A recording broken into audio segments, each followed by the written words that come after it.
La course à l'intelligence artificielle, franchement, ça n'arrête jamais. Et là, c'est Google qui remet une pièce dans la machine avec Gemini 3. Il nous le présente comme le modèle ultime, celui qui met tout le monde d'accord et surtout qui dépasse le fameux ChatGPT. Alors voyons voir ce qu'il a vraiment dans le ventre.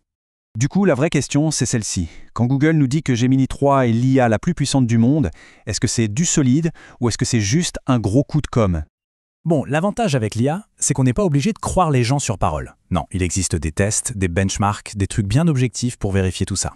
Allez, on va creuser un peu pour voir ce que disent les chiffres.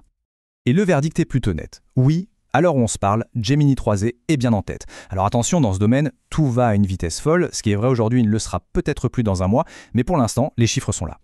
Mais alors, il est meilleur en quoi concrètement?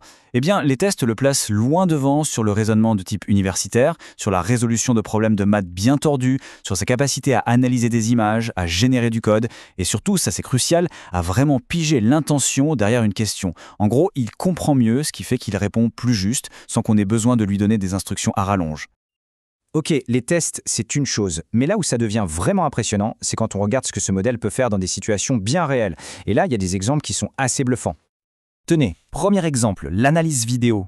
On peut lui donner la vidéo d'un match de tennis et l'IA va analyser le jeu, repérer les points forts, les faiblesses, et à partir de là, elle va carrément générer un plan d'entraînement sur mesure.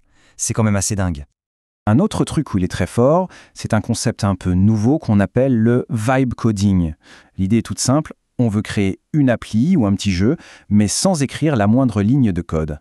On va juste le décrire avec des mots. Et le fonctionnement est d'une simplicité désarmante. Par exemple, on lui dit « Crée-moi un petit jeu où un bonhomme doit échapper à des dinosaures ». Et là, Gemini se met au travail, il génère tout le code tout seul, et hop, on se retrouve avec un prototype jouable quasi immédiatement. Bon, ce n'est pas le jeu de l'année, on est d'accord, mais comme outil pour tester une idée, c'est ultra puissant. Gemini brille aussi sur ce qu'on appelle les tâches agentiques. Alors c'est un mot un peu barbare pour dire des missions complexes où l'IA ne doit pas juste répondre, mais carrément planifier des actions pour atteindre un but. On lui a par exemple confié la gestion d'une boîte virtuelle dans une simulation. Résultat, il a fait plus de profit que n'importe quel autre concurrent, que ce soit une autre IA ou même un humain.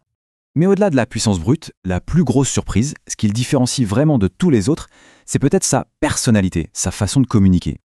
Et là, le contraste est saisissant. Si on a l'habitude de ChatGPT qui est toujours très poli, très diplomate, parfois un peu trop mielleux, eh bien Gemini, lui, a une approche beaucoup plus cash, beaucoup plus directe. Pour se faire une idée, on lui donne un texte à relire. Au lieu de nous sortir une réponse toute faite et encourageante, il est tout à fait capable de répondre un truc du genre « c'est trop long, mal structuré, raccourci, va droit au but ». C'est un ton auquel on n'est clairement pas habitué de la part d'une IA. Et ça, attention, c'est un vrai pari stratégique de la part de Google. Parce qu'il faut savoir qu'OpenAI, la boîte derrière ChatGPT, avait justement testé une approche similaire avant de faire machine arrière. Pourquoi? Parce que les retours des utilisateurs étaient négatifs, ils préféraient un ton plus doux, plus encourageant. Maintenant, prenons un peu de recul pour comprendre pourquoi tout ça est absolument vital pour Google. On ne parle pas juste d'une nouvelle technologie, là on parle carrément de sa survie. Et pour gagner cette bataille, Google sort l'artillerie lourde. L'application Gemini, c'est déjà 650 millions d'utilisateurs par mois. Un chiffre juste énorme qu'ils ont atteint en grande partie en préinstallant l'appli sur tous les nouveaux téléphones Android. Mais même avec ces chiffres, les défis sont immenses. D'abord, il y a la notoriété. Le mot ChatGPT est presque devenu un nom commun pour dire IA. Ensuite, l'IA, c'est le nouveau relais de croissance indispensable. Et enfin, et c'est sans doute le plus gros enjeu, l'IA est une menace directe pour son business historique, le moteur de recherche. Face à ce danger, la stratégie de Google est donc limpide. Intégrer Gemini à fond dans son moteur de recherche, notamment avec un nouvel outil qui s'appelle Overview. Le but? Garder les gens chez eux, dans l'écosystème Google. Pour finir, la question reste entière. Est-ce que cette nouvelle approche, cette IA plus franche, plus directe, c'est ça le futur des assistants qu'on utilisera demain? Ou est-ce que c'est un pari trop audacieux, que les gens ne sont pas encore prêts à accepter? La réponse, on devrait la voir très très vite.